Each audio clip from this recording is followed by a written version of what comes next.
99% de poder aproveitar. Daqui já. A maloqueria é meio esquisita. Quantos quilos é o seu parapente? Oi? Quantos quilos é o seu parapente? O meu, 240. Da aguenta 240? Sendo que ele é duplo. Então as linhas são reforçadas, as costuras são reforçadas. Aí triplica o peso. Tá, não, porque tá vendo na internet, tem uns de até 95 quilos, que eu sozinho, tá? Qual é o seu símbolo? Qual é o seu sozinho?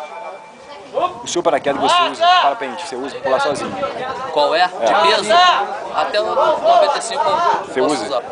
Calma aí, fiscal, ele tá Você usa pedindo qual? aqui embaixo. Esse até 95? É, Mas você tem qual o seu Ele peso? tá pedindo também. 9,4. Não é bom ficar muito no limite, né, não?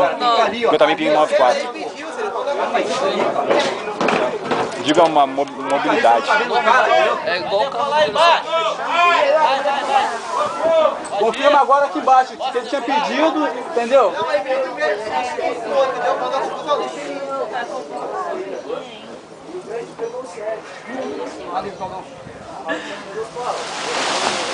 Aguenta aí. Corre, meu, corre.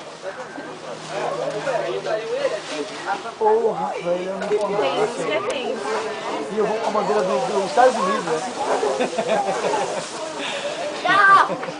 Mas o importante é capacete ser brasileiro. Aí de qualquer forma você vai observando o voo, se não me engano.